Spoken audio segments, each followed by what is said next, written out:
الله أكبر الله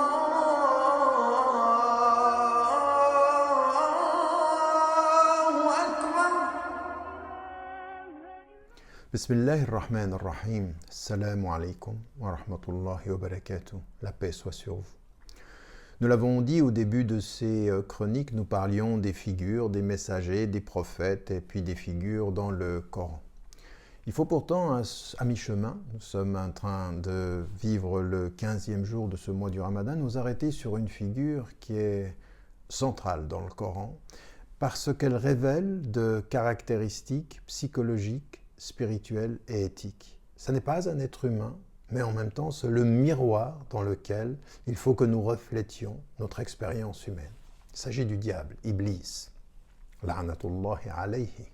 Comme on dit dans le Coran et dans la tradition musulmane, c'est que Dieu nous en préserve, qu'il soit maudit au sens où il est l'expression du mal et de qui veut faire le mal. Alors, nous nous arrêtons sur cette figure simplement pour percevoir quelles sont les caractéristiques qui vont le définir dans le miroir négatif de ce que l'être humain doit absolument éviter et dont il doit se réformer. Alors, ce que l'on sait, c'est qu'il fait partie dans le Coran, il est fait référence à un moment donné où Dieu dit aux anges de se prosterner et tous se prosternent à l'exception d'Iblis. Donc on peut penser dans cette formule-là qu'il est un ange. Et puis dans Sourate Al-Kahf, il est dit Kana min al-jinn, il était parmi les djinns. Et certains ont... Alors, donc on a différentes interprétations sur un ange déchu, un djinn en l'occurrence, ce que nous avons dans le corps. Ce qui est intéressant, c'est que dès le début, il sait la réalité de l'existence de Dieu. Il sait que Dieu est. Et malgré le fait qu'il sache, puisqu'il communique avec Dieu, eh bien il va refuser sa reconnaissance, refuser son autorité et se rebeller contre la présence de Dieu. Donc ça veut dire d'une certaine façon qu'il faut faire attention. Quand on dit de quelqu'un qu'il est mécréant, qu'il ne croit pas, d'abord, c'est jamais tout à fait juste parce qu'on croit toujours en quelque chose, mais il ne suffit pas de savoir pour croire. C'est étonnant en général, c'est quand on ne sait pas que l'on croit et on pense que quand on saura, on croira. Eh bien là, ce n'est pas le cas. Il y a une réalité ici de l'expression du diable qui sait et qui ne croit pas, au sens où il ne suit pas, au sens où il ne veut pas se soumettre et faire don de lui, don de son être à Dieu. Il est l'expression de celui qui sait et qui refuse. Et donc de ce point de vue-là, il a un regard, il voit, mais son regard est aveuglé. C'est ça qui est étonnant. En général, quand on est aveuglé, on ne voit pas.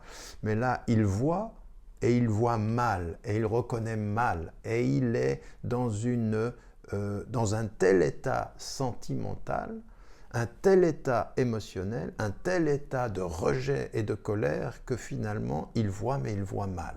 Il voit d'un regard voilé, ce qui est la définition, en l'occurrence, du kufr. Et c'est ce que nous trouvons dans le Coran. A'oudhu billahi minash shaitanir rajim, bismillahir rahmanir rahim.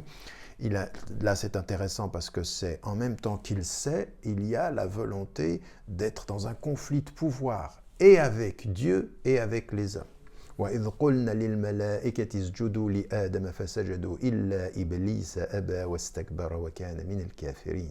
Et quand nous avons dit aux anges, prosternez-vous devant Adam, parce que l'on sait que cette prosternation, elle est due à leur dignité, elle est due à leur savoir, elle est due à leur liberté, eh bien ils se sont tous prosternés à l'exception d'Iblis, à l'exception de Satan. Il a refusé, il a refusé, wastakbara, il était arrogant et il était de ceux qui sont des négateurs. Les trois caractéristiques, le refus de ce qui est, l'arrogance par rapport à un rapport de pouvoir et la négation de la vérité. Et ça, c'est trois caractéristiques qu'on va retrouver chez les êtres humains. Donc, dans la figure non humaine de Satan, il est renvoyé des qualités tellement présentes chez l'homme et dont il faut se prévenir et vis-à-vis desquelles il faut travailler et se réformer. Ce que nous avons dit de ce point de vue-là, le refus, la rébellion, l'arrogance et puis la négation. Et puis, il y a aussi une autre chose. À un moment donné, quand il est dit de se prosterner, eh bien, il va refuser. Mais pourquoi va-t-il refuser? Il lui est posé la question dans le Coran, quand il est dit « قَالَ مَا مَنَعَكَ أَلَّا تَسْجُدَ إِذْ أَمَرْتُكَ قَالَ أَنَا خَيْرٌ مِّنْهُ خَلَقْتَنِي مِنْ نَارٍ وَخَلَقْتَهُ مِنْ طِينٍ » Et il lui est posé la question, mais qu'est-ce qui t'a empêché de te prosterner devant Adam comme il t'a été commandé? Il dit, je suis meilleur que lui, tu m'as créé de feu et tu l'as créé de terre. Donc c'est vraiment le djinn, puisque les anges sont créés de lumière et les djinns de feu, selon la tradition musulmane. Et ici, il dit, je suis meilleur que lui, l'ego.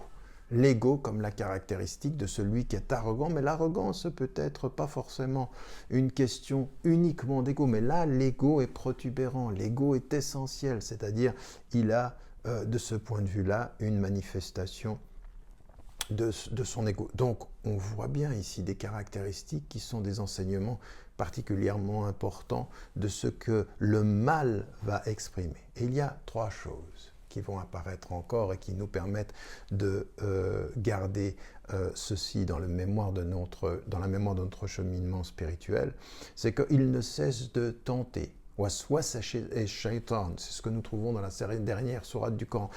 Il susurre, il parle dans l'être, donc il vient de tous les côtés, il vient par le haut, il vient par le bas, il va par le cœur. Il est le tentateur au sens de celui qui, de ce point de vue, a une mission. Alors autant tous les messagers ont la mission de rappeler Dieu et de venir à lui, autant sa mission c'est de le faire oublier et de le ramener au monde. La mission à lui c'est oublier Dieu, souvenez-vous du monde. La mission des savants et des messagers c'est souvenez-vous de Dieu et éloignez-vous du monde. C'est exactement l'opposé. Et lui, il susurre. Et il a de ce point de vue des caractéristiques qui sont, il ne tient pas parole. Il a promis à Adam et Ève, je vais vous donner le secret de l'immortalité. Il ne tiendra pas parole. Il ne tient pas parole quand il amène les gens. Donc, il ment pour accomplir sa mission quand le messager dit la vérité pour l'accomplir. Donc, et en plus de ceci, il ne veut pas être seul dans le mal, il lui faut l'accompagner. Ça aussi, on le sait, on le voit. Souvent, les êtres humains, dans leur le mal qu'ils font, il faut qu'ils soient emmenés avec eux. Nous l'avions vu dans l'histoire des frères de Joseph. Il faut qu'il y ait un mouvement comme ceci. Et donc, le diable, de ce point de vue-là, ne cesse de mener son travail en permanence, susurrant, convertissant, appelant à l'amour de ce monde. Et donc ce qu'on retient de ce point de vue, de cette figure d'Iblis, de cette figure satanique, c'est ces caractéristiques qui sont autant pour nous de messages sur une bonne compréhension de la psychologie, parce qu'en fait, le diable peut être en nous. Avec toutes ces caractéristiques-là, l'ego, l'arrogance, l'impatience, pas tenir parole, essayer de partir en groupe dans le mal et non pas de se construire dans le bien de la communauté. Tout ceci nous habite et le connaître, c'est un peu nous connaître et nous connaître, c'est une des voies de notre réforme. N'oubliez pas, n'oubliez jamais de dire à ceux que vous aimez que vous les aimez. La vie est fragile. Allahu Akbar.